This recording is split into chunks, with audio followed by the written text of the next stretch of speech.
Nous saluons l'initiative de ce texte qui vise à corriger une injustice. Lors de leur création en 1932, les allocations familiales étaient versées dès le premier enfant. Mais rapidement, le choix a été fait en France d'aider davantage les familles lorsqu'elles devenaient nombreuses. L'objectif n'était alors plus de diminuer les charges liées à l'enfant, mais de faire primer une vision nataliste. Cette proposition de loi est d'autant plus importante que le schéma familial en France ne cesse d'évoluer et que les familles composées d'un enfant unique sont de plus en plus nombreuses. Elles représentaient 36,2% des familles en 2020. Ce modèle de l'enfant unique pourrait perdurer au regard de la baisse de fécondité à hauteur de 1,62 enfants par femme. Nous saluons donc à nouveau cette initiative qui s'inscrit dans l'ère du temps. Cependant, ce texte comporte des angles morts. Il nous paraît impératif d'alerter sur l'importance de préciser les modalités de cette extension des allocations dès le premier enfant. La proposition de loi en l'état, si elle est opérée à enveloppe budgétaire constante, pourrait avoir des retombées catastrophiques. Cela priverait beaucoup de familles d'être suffisantes. Déjà en 2015, une prétendue mesure sociale mettait en place l'injuste quotient familial. Or, le principe d'universalité est indissociable d'une sécurité sociale forte qui protège l'ensemble de la population contre l'ensemble des risques sociaux. La modulation selon le revenu a créé un fossé entre les foyers modestes et les foyers aisés et elle a affaibli notre système de protection sociale. C'est pourquoi nous voulons que chacun cotise en fonction de ses revenus et reçoive des prestations en fonction de ses besoins.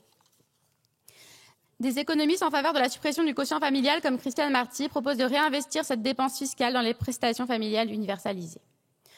En attendant, le Rassemblement national s'abrite derrière cette proposition de loi pour développer ses propos nauséabonds et ses obsessions racistes. Le RN aimerait que toutes les allocations soient réservées aux familles dont au moins l'un des deux parents est français. Et ils osent dire que ce serait une mesure de justice. C'est aussi indécent qu'orwellien.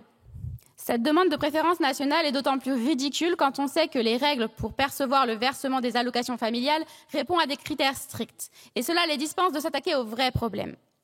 Ainsi, même si l'indicateur de fécondité est de 1,62 par femme, le désir d'enfant, lui, ne diminue pas et s'élève à 2,2 enfants par couple.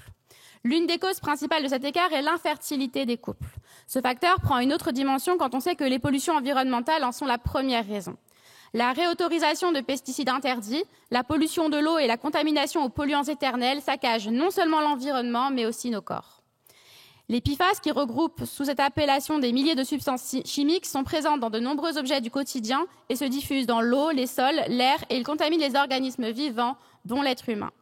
Le projet de loi écologiste restreignant la fabrication et la vente de produits contenant des PFAS a été approuvé en février dernier, mais il ne va pas assez loin. Plusieurs sites sont touchés par la pollution des PFAS, comme à la Ferté-sous-Jouarre, en Seine-et-Marne.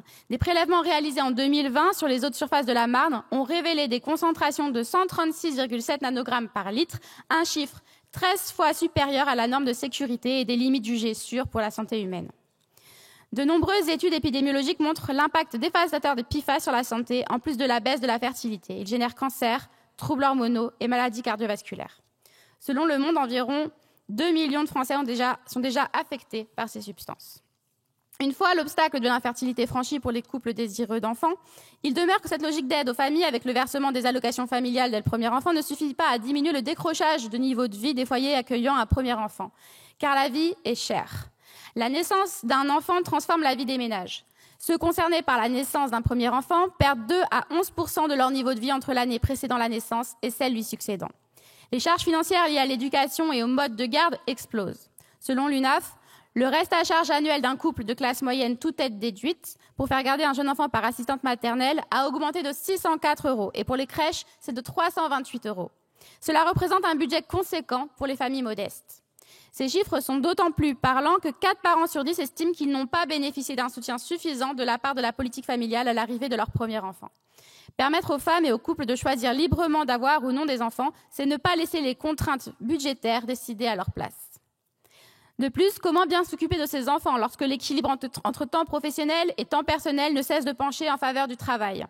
Quand les 35 heures et la réduction du temps de travail sont remises en cause? Quand les moyens pour la petite enfance sont encore insuffisants? Quand la possibilité même de confier les enfants aux grands-parents est en péril avec le retardement de l'âge légal de départ à la retraite et l'allongement des durées de cotisation? C'est une société anticapitaliste et non pas xénophobe dont nos enfants ont besoin.